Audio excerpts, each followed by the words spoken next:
Yeah. So now let's talk about your favorite club, Chelsea Football Club. Not my favorite club, my club. I'm coming to shade them so you can take it and hold it and rub it on your chest. I don't care. But you sat here on this podcast in the first episode of the beer parlor and told me Chelsea had a better midfield than Liverpool. Chelsea were going to win by 2 goals to 1. Are you speaking like countryman Songo? Club's kids did you guys dirty. Oh, but to be fair, that game, Chelsea had really, really good chances. I felt you guys were unlucky in the first 90 minutes, like in full time, in actual full time of the game. What got me angry was the decision to just step up the gas when the extra time started. Because I was like, what the hell was going on? Because Chelsea was actually dominating, creating chances, pushing on, pushing on, pushing on. And Liverpool's defense, they were tired. It was Van Dijk, it was the kids who, when you were mounting pressure on them, especially on that stage, they really didn't know how to react to it. And so they were conceding a lot of chances. But when they were on the ball, they were a lot more comfortable because Van Dijk was at the back doing this choir orchestra thing, directing pass to this person is free, dropping deep, you can step in field now. And then Liverpool goes on the break. All of a sudden, you guys come back from for extra time, and Chelsea started sitting in deep. It was so stark a difference.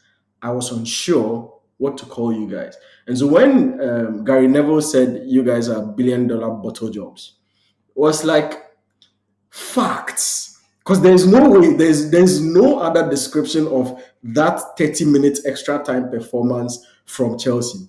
After 90 minutes, if there was a team anyone was tipping to go win that title, it was Chelsea from the performance that was put in there. And so to think that all of a sudden the legs had vanished, nobody was running, nobody was pressing, nobody was creating chances anymore, and leading up to that Van Dijk goal was crazy. And that's what has led to this whole club kids getting boosted immune systems and confidence through the roofs. And all of a sudden, these guys are dribbling as if they are prime Messi's under club emotions, bursting in goals and all that. See the performance these kids put up against City. All because they did it against Chelsea. That's all. That's the only reason why they No, I mean it's there's a reason they did it against Chelsea. It's not if you know, like within the season he's introduced like a lot of new guys, like players like Jarrell Kwanzaa, Conor Bradley. They came in, were doing quite well. Like Bobby Clark was featured sometimes. Like I mean, Javier Elliott is almost he's people forget he's 21. So these are kids who know the club through and through, who have been brought up in the club system, and they understand, like the club is understanding, the fans understand that these are their own players and these are their own kids. So I don't think if they've never done it before, they would have been able to do it on that day against Chelsea. And I think since then they've not even since then they've been doing it consistently throughout the season, especially most of their major players off. They did it against City and no one is, I mean, like City feels slightly embarrassed, like with oil money and Yeah, of course. not being able to overcome this Liverpool side. And but like I said, I think this Liverpool side is special, not because like they are the greatest team on earth, but the level of belief that Klopp is able to put in these players. Like Yeah. Klopp is a manager, he doesn't feel any pressure, no pressure at all. No pressure. So it players play with that kind of feeling also that there's no pressure at all. And I think it was Yeah. the opposite for Chelsea because now it felt like a trophy that they Pressure. needed to win, Lot of pressure. and and it felt like a trophy that they needed to win, and I think yeah, you're right. Like it started putting a lot of pressure. And look, this Chelsea team, I was telling you the other time, some of them have not even completed a season long of football before, 21-year olds. So it's very easy to say that yeah, you were bought for this price, so this expectation needs to be there, and that's the difference between them and other 21-year olds like Harvey Elliott, who he was got Yeah. for free from the academy. And I think typically we were let down by the very poor finishing, like the problems which already have Yeah. plagued the season, and the whole narrative around this being the uh, Todd Boyley first trophy of the whole campaign, things like that, and that brings immense pressure, and they couldn't deal with it. That's all. I don't think it's a matter of their footballing ability. I think But look, at that yeah. point bit conservative with the way they handle the game. To be fair, their footballing abilities, I mean, like I said, in full 90 minutes, they were clearly showing that Chelsea was the superior side. Mhm. I think you mentioned a comment the day where we recorded the first episode where you said this wasn't Anfield. And I think what changed also in extra time was the fans turning the place into Anfield. Yeah, Literally, they got up, started singing, the noise, cheering on the team, and making sure that the support was being felt. And all of a sudden, you could feel the pendulum swing in favor of Liverpool. And then yeah. they took the chance from the set piece, and then they took the trophy away. But recently, there've been some trends about Pochettino out. Since it's your club, do you think it's time for to open the door for him? No, I think what I want to focus more on is this whole narrative around Tuchel coming back. I think Yeah. I've been seeing the Poch out trends. You know the funny thing, this week they are comparing the Zerbi saying, and then the Zerbi got trashed 4-1, 4-0 at home, and everyone kept quiet. Oh, Yeah. they're like Bayern, the Ruben. same now they are comparing Tuchel. Yeah, they brought Ruben Amorim, and then like I think I don't know. I think he had either a poor performance or something of that sort, and people were like, Yeah. ah, there's the whole articles around now. Tuchel is out, and people are like romanticizing. I made a tweet this morning. I was like, who, which coach hasn't Chelsea fans called for his head before? Now Jesus, even Jesus Christ, they killed him, not John the Baptist. Even Tuchel himself, at some Even point, Tuchel people himself, himself. Yeah. even before he was sacked, there were points where the fan base Always. was split. People were like, "It's time. He needs to go. He needs to go." Then once he went, everyone was like, "Oh my darling Tuchel, Yeah, exactly. hypocrite, hypocrite." For me, these are all hypocrites. Make it look like, and they are part of what's the problem at Chelsea. I'm always make a note on our Chelsea player. I was like, Chelsea in Kukrafono also too much. People Yeah. who just don't like change, who don't want change, who have Yeah. no appreciation of the reality, and they all want to act like motivational speakers, Brian Tracy. No excuses. Get the job done. Get the job done. No excuses. It's crazy. It's ridiculous. Like they're Yeah. running their own business and their CEOs and I don't Yeah. want to Yeah. hear about anything. Just win. Just win. Oh,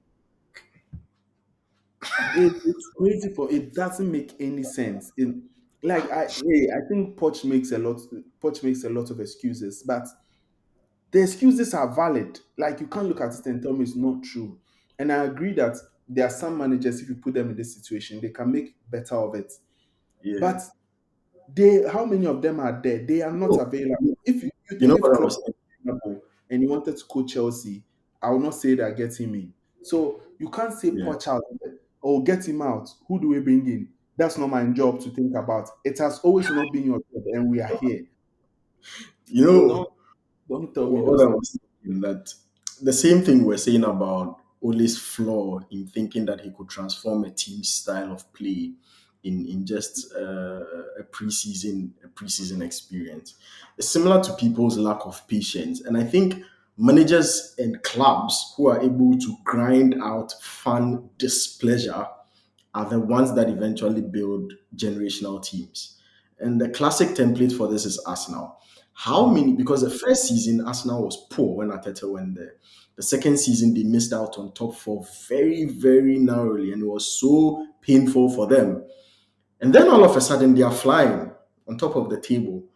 But what we saw, regardless of whether or not they were on top of the table, was a clear identity of the team, clear cohesion, clear style of play that Arteta had the time to build and put together with Edu in Arsenal. And then they were now seeing the patterns and the kind of trajectory that the team was going on. And now we see them as a team, and we are so happy and we are praising Arteta. But in his first season, every single person, if they were to cast a vote, Arteta out would have been 105%. He People would lost have 10, booted him out. He said, he lost 10 in a row. yeah, exactly. Like In a row. his performances were terrible. Beyond that, he was falling out with some of the greats at the club at the time. Aubameyang, and some of these people who were leaders within the dressing room who he wanted out. He was demanding certain standards. They weren't giving it to him and he wanted out and all that. How many people didn't say he would regret the decision of letting Aubameyang go and falling out with him and all that? He wasn't a good coach. And now everybody has forgotten that. But during that period, if the club has succumbed to it, Arsenal wouldn't be where they are. And it's similar to Poch, similar to where United is. These teams need to learn that you need to give a coach time to reorient and evolve a team.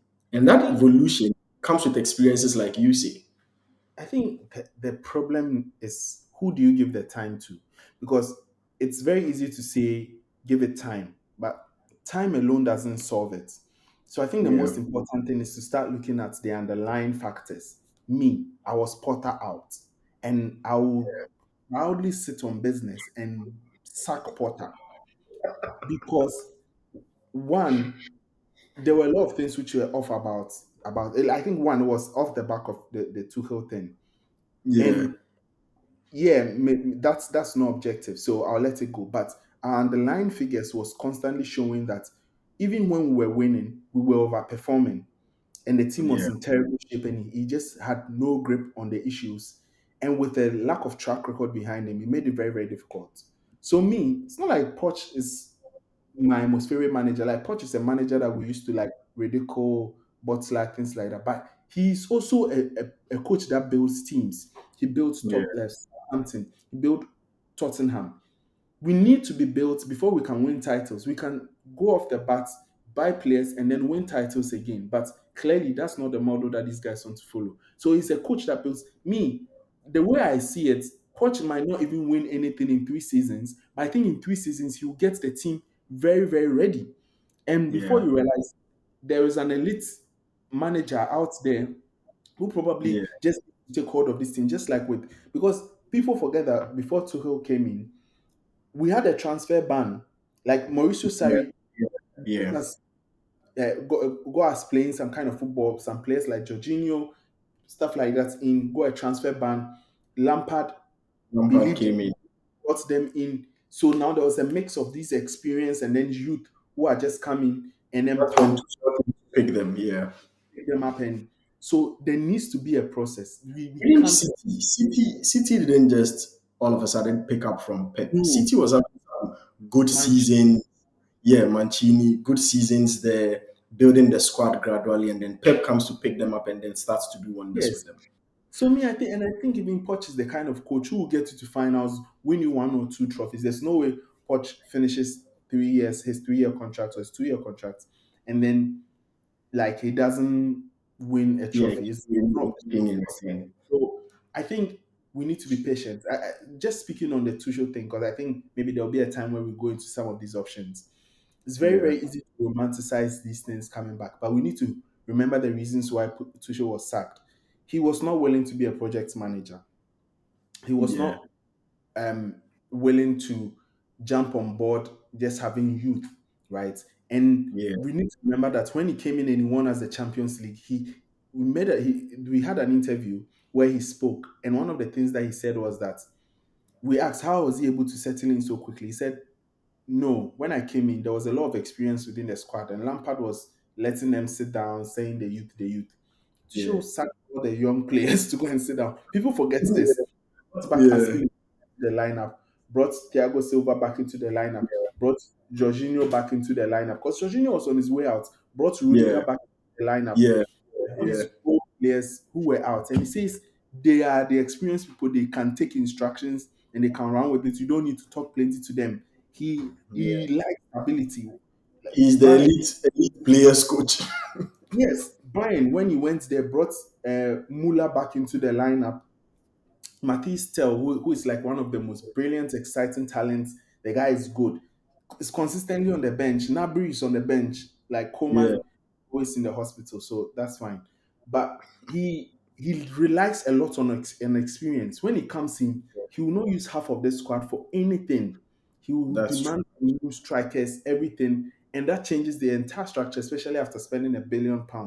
So we if we want to win now, we need experience, and Yeah, clearly can't buy that in. Then we need to build it. And for me, I think that in itself is a worthy investment. These players love Poch, and Poch is a builder.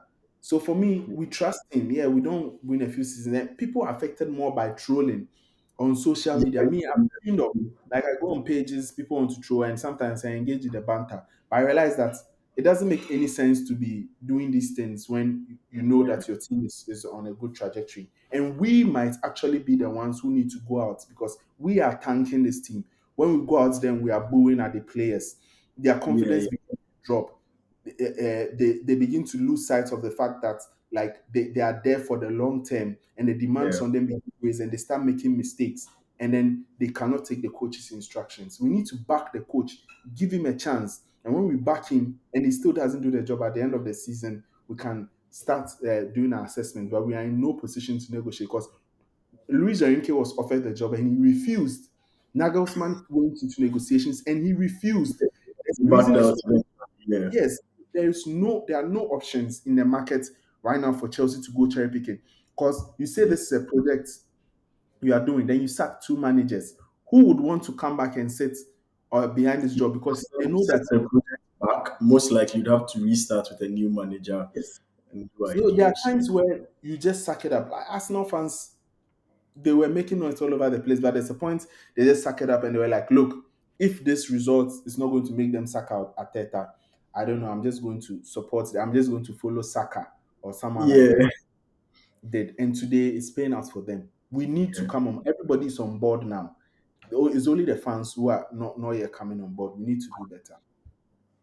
I mean, this is your club. For me, I think that Pochettino is a good manager, but I currently do not see a world in which modern day elite football isn't heavily short term result oriented.